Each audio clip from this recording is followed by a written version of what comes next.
Bonjour à tous, bienvenue sur Fan de Couteaux. Aujourd'hui j'ai remis ma casquette de vendeur Worksharp. Alors je précise, cette vidéo n'est pas sponsorisée, je ne suis pas payé, il n'y a pas de lien affilié. Worksharp m'a envoyé ce tout nouveau système afin que je puisse vous le présenter comme il l'avait fait avec cette première version. Ici il s'agit d'une version améliorée de fameux Worksharp Ken Onion, système d'aiguisage électrique, puisque bien évidemment ça a besoin d'être branché. Alors le but c'est pas de vous représenter et de vous montrer comment ça marche, le but de cette vidéo c'est de vous montrer les évolutions, les améliorations qu'il y a eu sur ce modèle MK2. J'ai en plus, ça tombe très bien, une pointe de couteau de cuisine à refaire. Vous voyez ici il s'agit d'un couteau de cuisine signé Kershaw, avec le couteau est tombé, voilà, donc la pointe est tordue, il va falloir que je refasse la pointe. Et j'ai en plus, ça tombe également très bien, cette hache de la marque Prandi, marque italienne, très jolie marque, très jolie hache, mais qui est arrivée absolument pas tranchante. Quel dommage d'avoir un si bel objet avec un tranchant si pourri. Ça tombe très bien, du coup, puisque je vais pouvoir vous tester en live ce tout nouveau Ken Onion, ici édition Elite MK2. Je vais commencer par le moteur, finalement, très peu de différence, si ce n'est qu'ici, on est sur un affichage digital, alors qu'avant, il n'y avait pas d'affichage, et pour faire varier la vitesse sur cette première version, il fallait ici tourner la molette. C'est certainement un petit peu moins pratique sur la première version que sur ce MK2. Ici, vous appuyez toujours sur la gâchette, vous bloquez le moteur afin d'avoir les deux mains libres, et vous faites varier la vitesse en appuyant ici sur plus ou sur moins. Maintenant, une fois que les deux moteurs tournent, aucune différence en termes de vitesse de rotation, en termes de bruit également, puisque c'était un petit reproche qui était fait à ce système, c'était que c'était quand même un petit peu plus bruyant qu'une Tormek, par exemple, c'est vrai. Si vous travaillez longtemps avec ce système, je vous conseille d'utiliser un casque anti-bruit ou voire même des boules caisses, puisqu'on est vite saoulé par le bruit que ça dégage. S'il y a un intérêt à acheter ou à utiliser ce Worksharp Ken Onion édition, c'est bel et bien pour le Blade Grinding Attachment, pour ce mini backstand. Certes, il est livré, la version Elite est livrée avec les deux. Vous pouvez également acheter ce MK2 simplement avec ce qu'ils appellent eux le Knives and Tools cassette. C'est cette petite cassette ici qui vient se fixer comme sur la première version.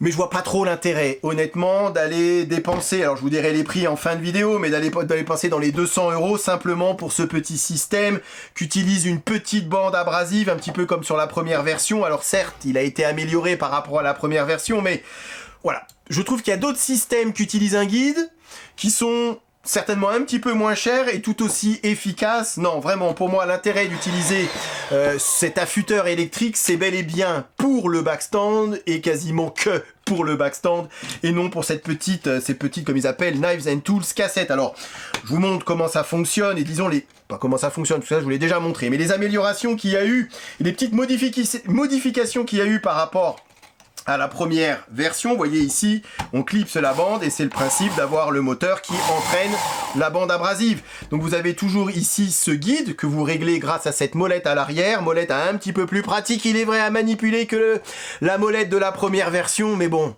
ça fait pas tout non plus. Donc vous voyez, on part d'un angle de 15 degrés et vous pouvez écarter l'angle, ça écarte ici les deux guides, histoire d'avoir un angle d'aiguisage un petit peu plus prononcé. Et c'est vrai que finalement l'intérêt de cette petite cassette comme ils appellent, c'est qu'on ait un guide ici et très peu de chances de rater l'aiguisage puisqu'il suffit de laisser glisser la lame contre le guide histoire d'avoir un angle constant.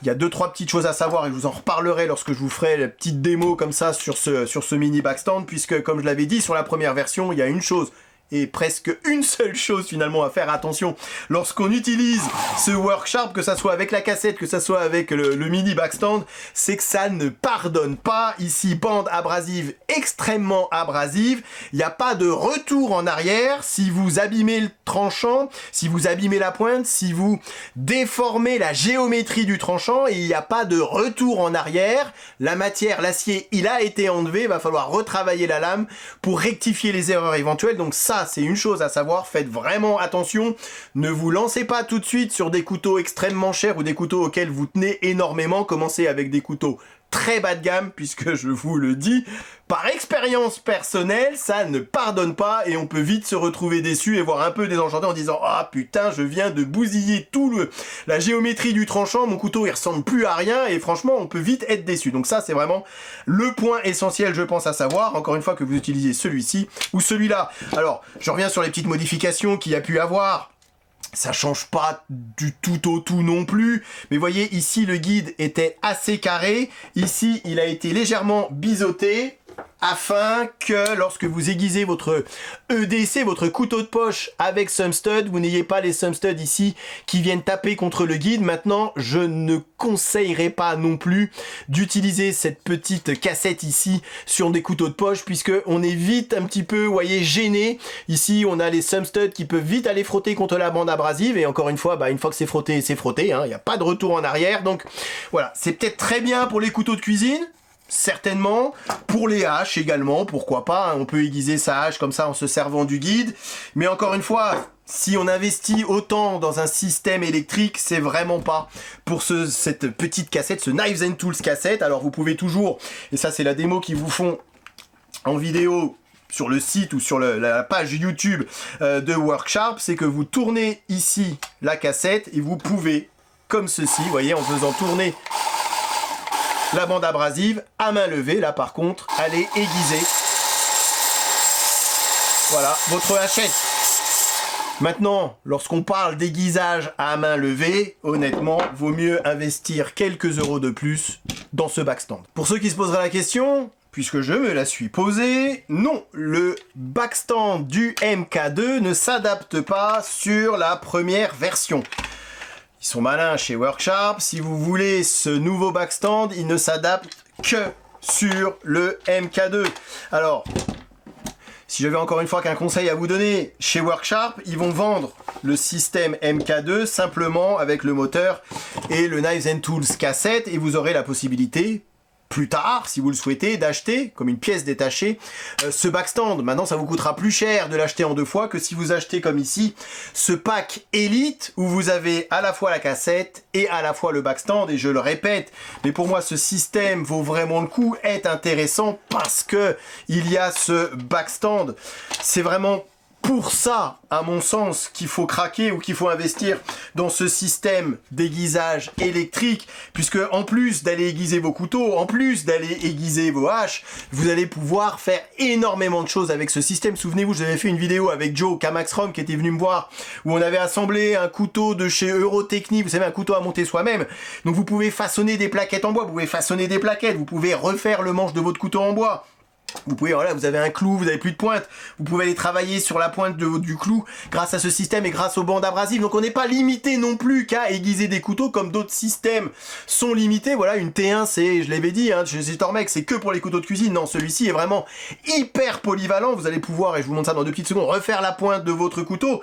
Vous allez pouvoir aiguiser des haches, aiguiser du couteau de cuisine, aiguiser votre DC. Enfin voilà, on va vraiment pouvoir tout faire avec ce système grâce à ce Blade Grinding Attachment. Alors même si ce backstand du MK2 ne s'adapte pas à la première version au niveau du moteur, sachez que les bandes sont identiques. Donc si vous avez déjà des bandes de la première version, elles vont s'adapter à la deuxième version. Alors je vais vous montrer les grosses différences qu'il y a entre ces deux versions, même si, je le répète, mais une fois qu'on aiguise, il y a aucune différence, les deux aiguisent de la même manière, c'est plus dans la manipulation, dans l'approche qu'on va avoir du backstand qu'il va y avoir des grosses différences entre 7V1 et 7V2. Vous le voyez ici, pareil, pour régler l'angle, c'est un petit peu plus facile. Alors, régler l'angle, c'est vite dit, on reste sur un aiguisage à main levée. Mais vous avez, n'empêche, ici, cette petite zone plate qui va servir de guide et de repère lors de l'aiguisage. Et c'est vrai que pour faire varier l'angle, c'est un petit peu plus facile. Pareil ici pour ceux qui aiment travailler à 90, par exemple pour refaire la pointe d'un couteau, et c'est de ce côté, c'est ce côté-là que je vais utiliser pour refaire la pointe du couteau. Ici vous avez une petite plaque métallique et donc du coup on a la bande abrasive qui est beaucoup plus proche de cette zone plate, du repose-lame quelque part, que sur la première version où ici il y avait un espace un petit peu plus important. Donc Oui, c'est un petit peu plus facile avec le MK2, oui, c'est des améliorations, c'est des updates qu'il y a eu maintenant, encore une fois, je le répète, à l'utilisation.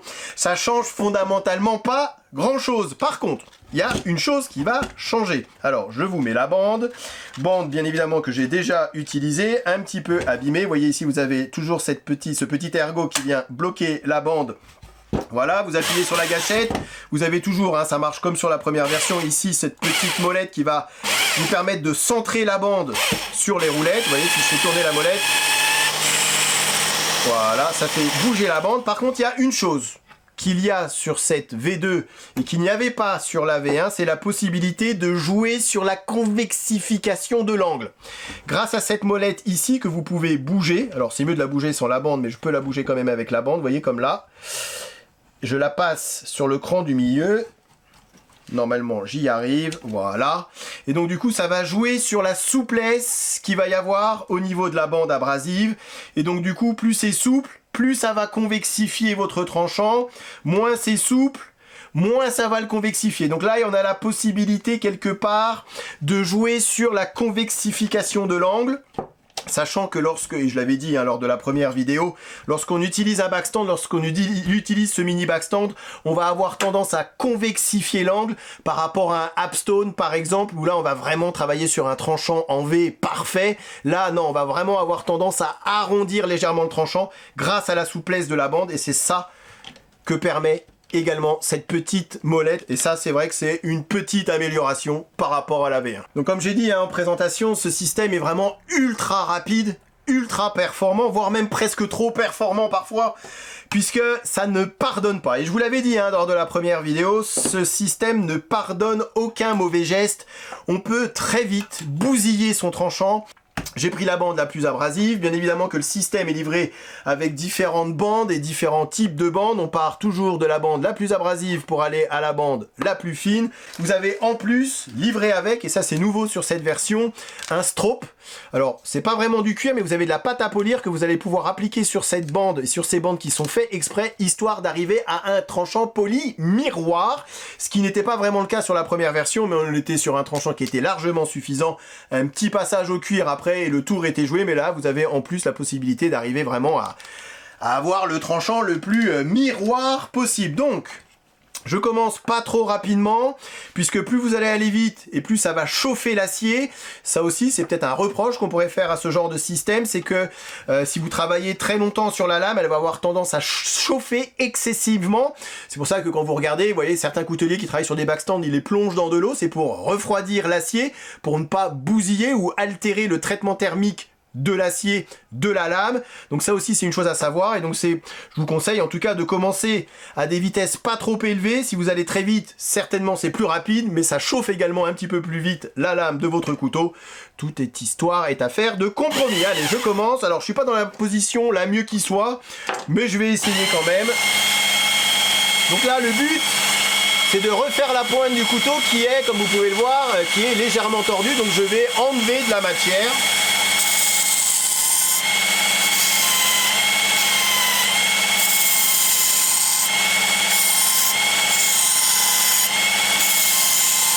Et bien évidemment, après, je vais aiguiser le couteau.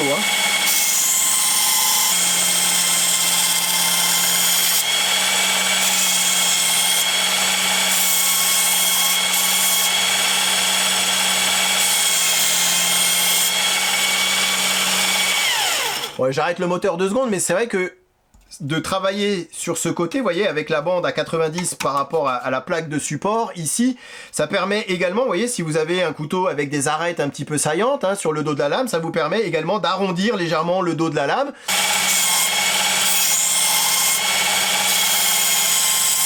J'ai raccourci la lame, j'ai raccourci la pointe, j'ai enlevé toute la partie tordue de la pointe. Alors bien évidemment, on a toute cette zone ici qui ne coupe plus du tout, et donc là je vais passer à l'aiguisage du couteau. J'ai réglé sur un angle de 20 degrés, même si ça reste indicatif puisqu'il n'y a pas de guide à proprement parler. Vous avez simplement ce repère ici, et le but étant de garder le même angle jusqu'à ce que vous atteigniez la bande à ce niveau-là, et ensuite vous allez passer votre couteau sur la bande. Ici, normalement, on est sur un angle de 20 degrés. Alors, il y en a certains qui reprochaient sur la longueur du trajet en disant, oui, mais quand je passe d'ici à la bande, j'ai tendance à bouger légèrement d'angle, et donc c'est pas très régulier. Alors du coup, regardez, ils ont fait cette petite plaque qui se trouve à l'arrière et qui est bien plus proche de la bande, là où vous allez aiguiser. Et donc du coup, on a moins de chances de faire varier l'angle qu'on avait de chance de faire varier l'angle lorsqu'on se posait ici. Vous voyez, donc ça c'est aussi une petite amélioration.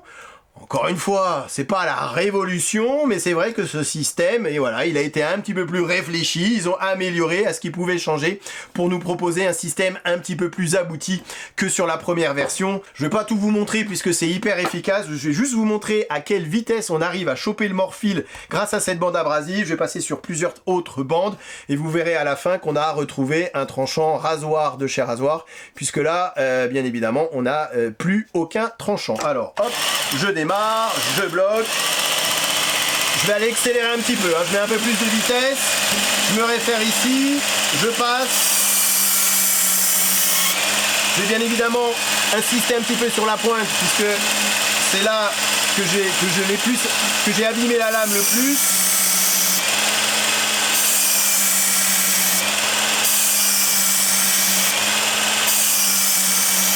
Je repars de l'autre côté. Vous voyez là, je sens déjà la lame qui chauffe, hein.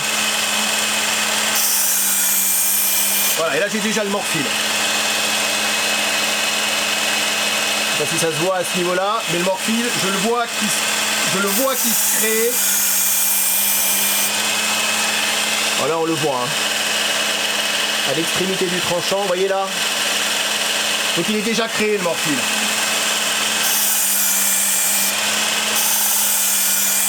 Voilà, et là il est passé de l'autre côté. Donc, il est temps de changer de bande. Vous voyez, c'est ce que je disais au départ.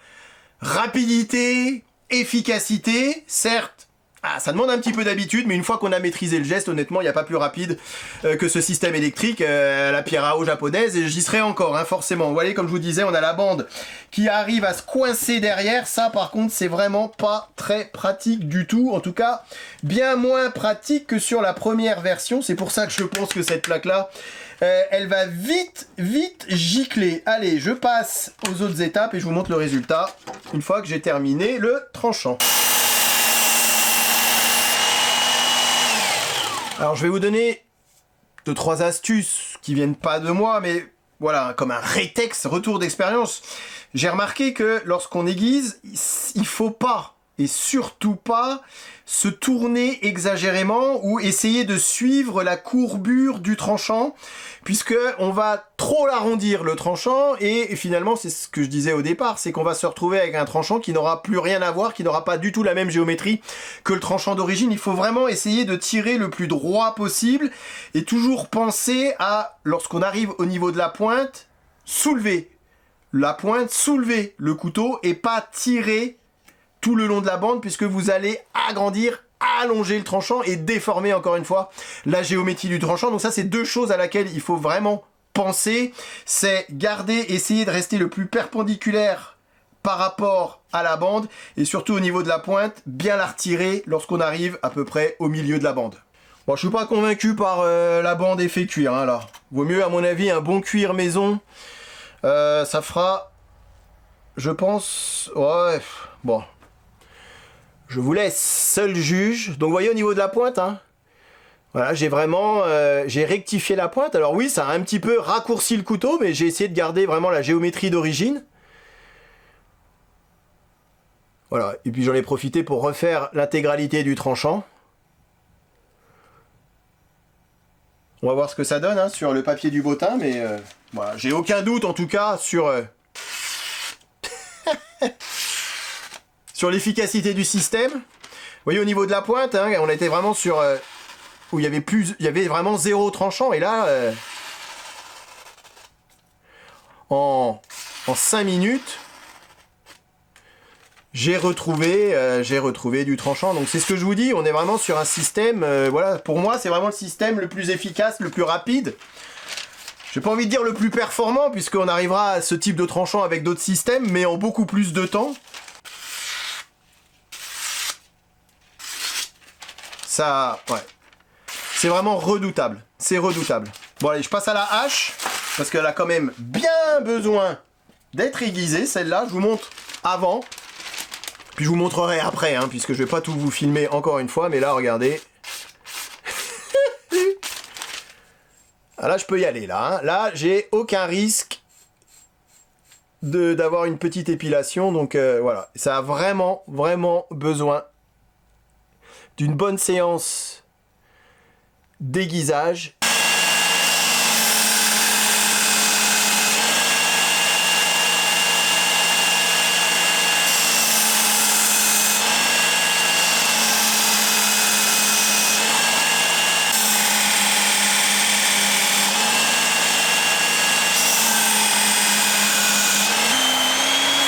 Allez, je vous montre ce que ça donne. Ouh, c'est beau. C'est beau. Et là, je pense. Voilà. Et ça m'a pas pris 10 minutes, hein. Non, mais quand je vous dis que c'est efficace, c'est efficace. Ça demande un peu d'entraînement. Faut pas se foirer, voilà, c'est vraiment ça. S'il y avait une chose à retenir, c'est que il faut pas se foirer, voilà. Mais une fois qu'on a pigé le truc, bon, c'est pas très pratique sur le papier du bottin, mais ça coupe, hein. Voilà. Allez, pour conclure, et j'essaye de faire un petit peu de propre sur ce plan de travail. Quand j'ai répété tout au long de la vidéo que c'était efficace, ça enlève de la matière, ça enlève de l'acier, ça bouffe de l'acier. Regardez l'état de mes mains, hein, tout ça c'est des particules d'acier qui se sont détachées. C'était bien évidemment le but de l'opération, et point de vue efficacité, je n'avais aucun doute sur ce MK2 puisque je connais l'efficacité de cette première version. Et pour être honnête, au niveau du résultat obtenu, j'aurais obtenu exactement le même résultat avec la V1 que ce que j'ai pu obtenir aujourd'hui avec cette V2. Donc si vous possédez déjà la V1, à mon avis, ça sert à rien d'aller acheter la V2. Par contre, bien évidemment, si vous hésitiez à acheter un Worksharp Canonion Edition, je ne peux que vous conseiller cette V2. En plus, avec Worksharp, c'est toujours très bien foutu. Vous avez toujours des petites fiches comme ça, récapitulatives, explicatives. Bien évidemment que tout ce que je viens de dire aujourd'hui, vous le retrouvez dans les modes d'emploi qui se trouvent à l'intérieur de la boîte. Mais voilà, j'aime bien la façon dont c'est fait chez Worksharp. Il y a toujours des petits dessins qui sont très explicites. On comprend tout de suite comment ça fonctionne. Ça aussi, c'est plutôt bien vu de la part de Worksharp. Je parle du tarif. Il va y avoir une offre de lancement pour la France, puisque à l'heure où je fais la vidéo, ce système MK2 n'est pas encore disponible. Il sera disponible en France à partir de la mi-octobre. Ce système Elite, celui que je vous présente aujourd'hui, avec le moteur, avec cette petite cassette ici, qui ne sert à rien, enfin pour moi en tout cas, vous l'aurez compris, et surtout avec le backstand, vous trouverez prix de lancement 300 €. Honnêtement, je trouve que ça vaut largement le coup, sachant que, encore une fois, pour avoir utilisé cette V1 et en avoir presque même abusé, vous voyez, elle est déjà tombée, comme ici ça a failli tomber, mais elle est déjà tombée. Il y a la vis ici qui a envie de foutre le camp, mais elle fonctionne encore très bien cette V1, donc j'ai aucun souci avec la V1. Non, vraiment, c'est un investissement qui est hyper rentable. Vous allez pouvoir faire vos couteaux, vos haches, vos clous, vos vis. On va pouvoir poncer, limer. Vraiment, c'est pas, encore une fois, cantonné qu'à de la coutellerie, même si c'est bien évidemment aujourd'hui le sujet qui nous intéresse. Donc 300 € offre de lancement, ça va pas durer éternellement, hein, donc bon, vous faites ce que vous voulez. Si jamais ce backstand ne vous intéresse pas et que vous ne voyez pas trop l'intérêt, en tout cas au départ, vous pouvez toujours acheter cette petite, enfin le moteur et la petite cassette pour 200 €, et après, comme je vous ai dit, celui-ci, ce backstand sera vendu en pièces détachées. Ça vous coûtera forcément plus cher que si vous l'achetez dès à présent, mais vous aurez toujours la possibilité plus tard de l'acheter. Donc 200 € moteur plus cassette, 300 € avec ce backstand, je vous le garantis, vous ne serez pas déçus. Certes, il y aura bien évidemment toujours de la bande à changer, puisque là on est sur du consommable, alors ça se change pas à chaque couteau ou à chaque aiguisage. Maintenant oui, ça va devoir se changer, et pour vous donner une idée, on est sur à peu près grosso modo 5 € la bande. Voilà, je pense avoir fait le tour de la question, avoir été encore une fois le j'espère en tout cas le plus complet possible, un petit peu long comme vidéo, je m'en rends compte maintenant, mais pour moi c'est vraiment un plaisir de vous faire ces vidéos et c'est vraiment un plaisir d'utiliser ce système. C'est surtout un plaisir de voir le résultat qu'on arrive à obtenir en un rien de temps. Allez, je m'arrête ici, je vous remercie d'avoir regardé cette vidéo et je vous dis à très bientôt sur Fan de Couteau. Salut! Présentation, comparaison avec d'autres modèles et test de coupe en fin de vidéo comme d'habitude. Ok, allez, voyons voir ce que ça donne. Rasoir. Encore une fois, les goûts et les couleurs. C'est simple et efficace. Je suis faible, j'achète. Il n'y en aura pas pour tout le monde.